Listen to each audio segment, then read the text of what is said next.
Yo! What's up mga men? Channel MC in the house, yo! At meron naman tayo panibagong episode, panibagong vlog guys na gagawin dito ngayon. At it's all about vintage cup, na paano nagsimula, naging reseller tong taong ito. At tingnan natin at abangan natin to guys. And don't forget to like and share and subscribe sa YouTube channel, Channel MC. And of course, tapusin nyo itong video na to hanggang sa una, hanggang sa huli para malaman nyo paano mag-resell ng mga vintage cup. Alright, let's go! Boom!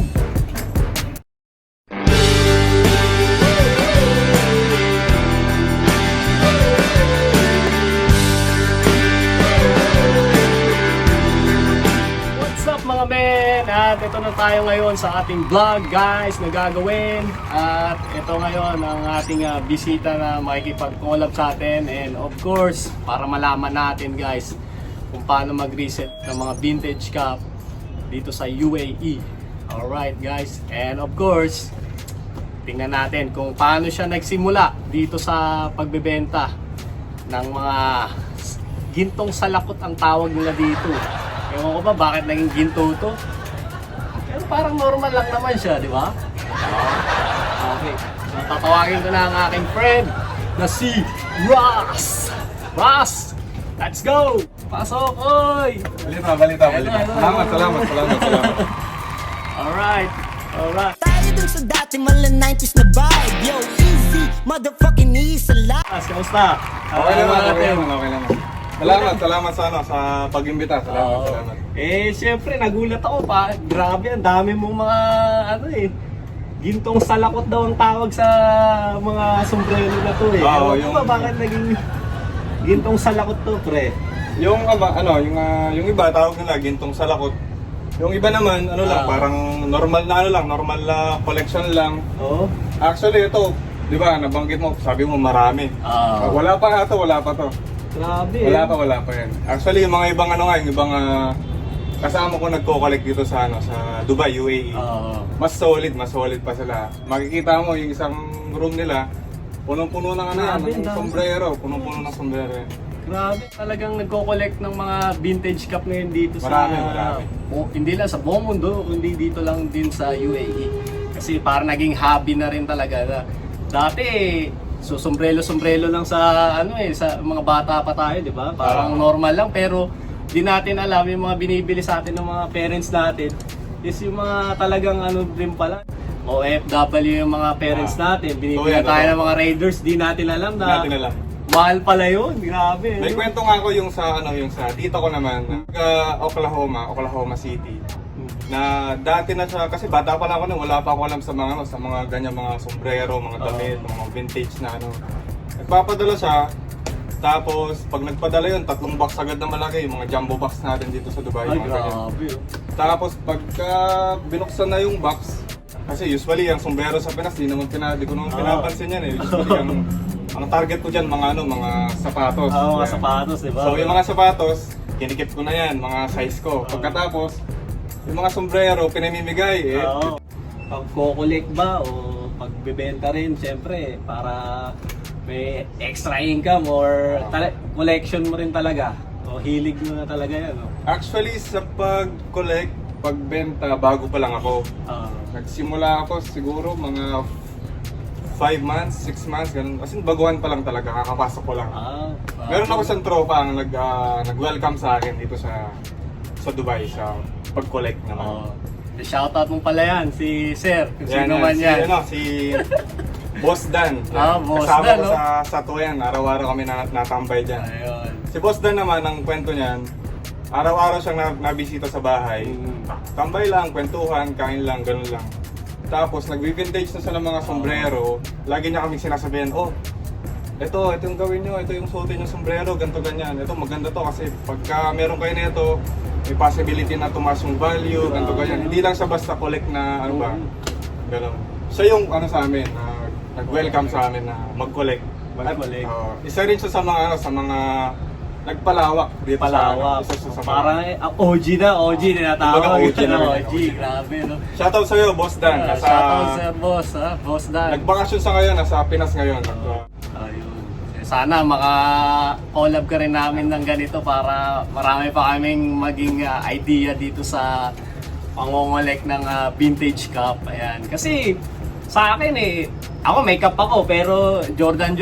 Pero siyempre siguro pag tumagal na yung ganitong style ng Jordan na binili mo nung year na yun, baka maging vintage na rin yun. Yun lang, keep nyo lang din. So, siyempre may mga ano rin yan, may mga panglinis din yan para ma-maintain, di ba? Meron. Grabe. Anong gagawin mo sa mga cup na to? I-resell mo ba o talagang i-ano mo siya? I-keep mo lang din. Siyempre, in the bright future, siguro parang ano mo na rin yan talaga Parang trophy mo rin na rin yan di ba? So, anong plano mong gagawin mo dyan or anong mga agenda mo dyan sa cup mo? Sa mga sombrero ko, actually, ang gusto ko sanang gawin ng pinakauna, mag-collect lang. Ipunin lang sila, collect lang, enjoy lang.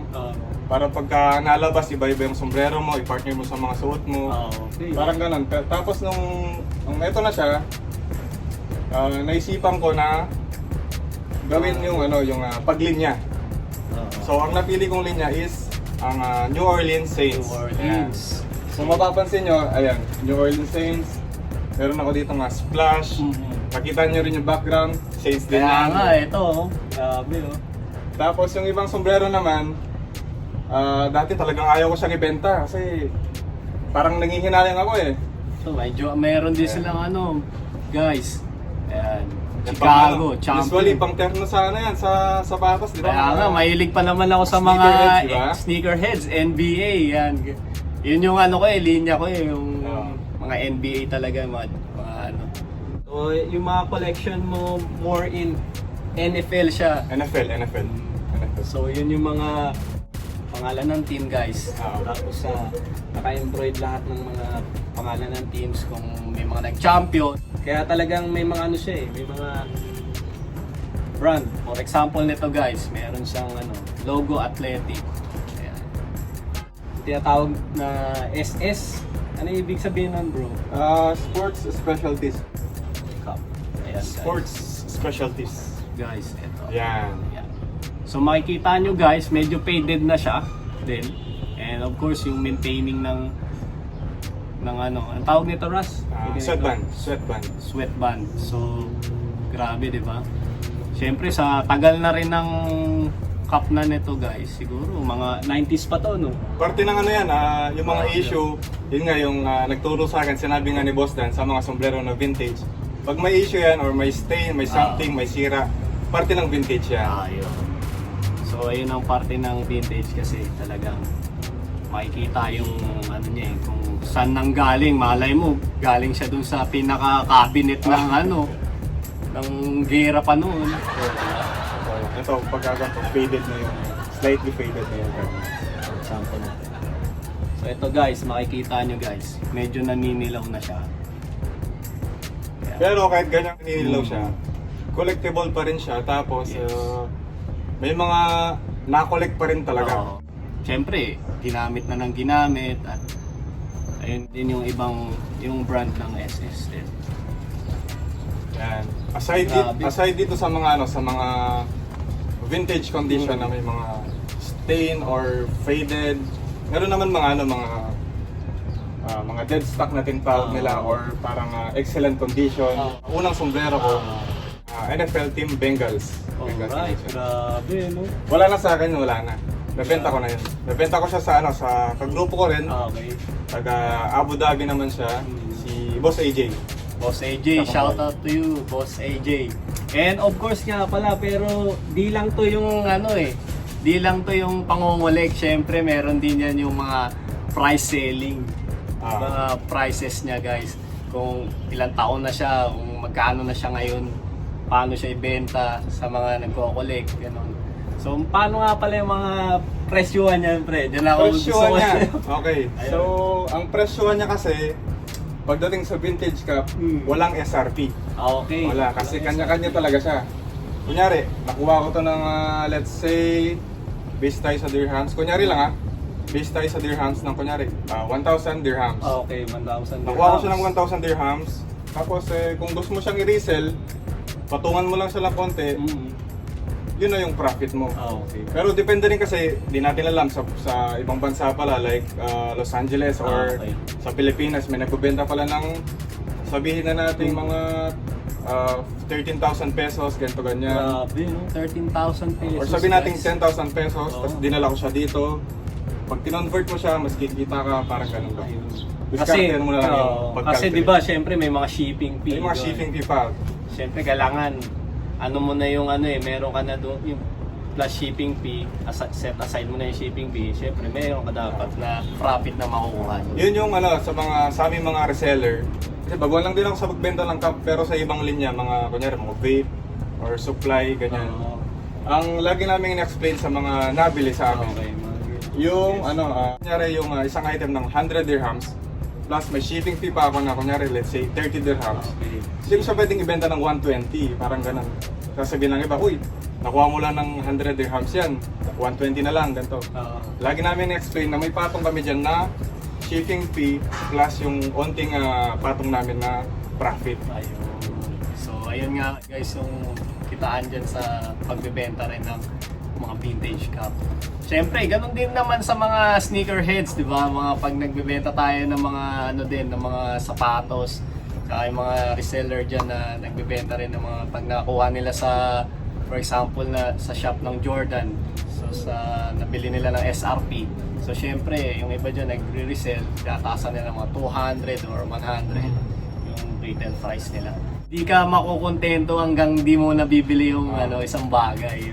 Parang magkakasakit ka, marawalo. Tapos, ayun nga. So, ayun nga pala, Ras. Syempre, shoutout natin yung mga ka-group natin dyan sa Ka-grupo. buong UAE na nagre-resell or nagko-collect. Shoutout natin. Sino yung mga friend natin? Marami tayo sa grupo. Actually, andyan sila, sila mga taga Abu Dhabi na sila Boss ER Emerson. Tapos Boss yung mga ER. nagko-collect dyan na sila Boss Richard. Okay. Yan. Meron din naman sa Dubai, sila Boss Angelo. Mhm. Yan. Sila Boss Janjan. Ayun. Marami. Tapos meron din kaming meron akong isang pinagkukuhanan palagi na si Boss Flip naman. Boss Flip. Talagang yung pangalan pa Flip. lang ni Boss Flip, talagang Solid kap na. no? Parang pag sinabi yung pangalan, Boss Flip, legit seller o talagang OG. Halos lahat kami sa grupo, basically sa kanya kami nakuha kay Boss Flip. Okay. Naiinganyo na rin ako talagang mag-collect ng cup dahil kay Ras eh. Siyempre. Ras, itong na to, Los Angeles Raiders mo na to, magkano to sa market? Magkano Grabe, siya sa market? talagang siya oh.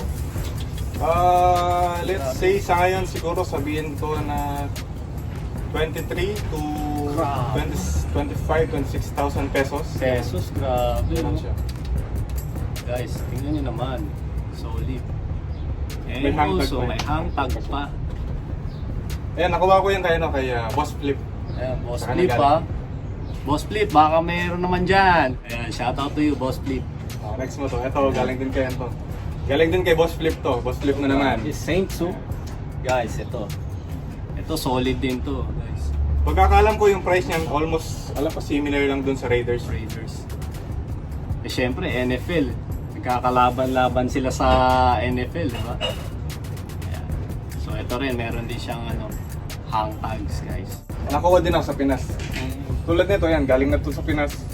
Yung seller nito si JM Rimando ng Team Payaman. Oo. Sa kanila galing Team to. Payaman, no? Most of your collection talaga, Redskin, tsaka Saints, tapos Raiders din. No? Pero sa random collection. Random collection na siya. Kaya guys, mga binibili sa inyo, mga pinapadala sa inyo sa Pilipinas, pag dinadala ng mga parents nyo galing ibang Check nyo ng bansa, mabuti, nako. check nyo mabuti, baka isa yun sa mga sa mga vintage cup or talagang mga may value na mga cup. Later on, pinamigay mo lang sa mga maaalala mo, "Uy, may ganito pala akong cup noon." Grabe yung natin discussion ngayon, tsaka marami tayong malalaman, di ba? Hindi lang to, syempre, hindi pa to yung natatapos yung natin, collab natin, pag-vlog natin. Syempre, meron din tayong mga interviewin ng mga natin, mga tropa natin na nagbebenta rin ng mga nagko-collect din ng mga cup. Mamaya, hopefully ma-meet up natin sila. Ayun. So, So, ayun guys. Thank you and thank you Ras Salamat.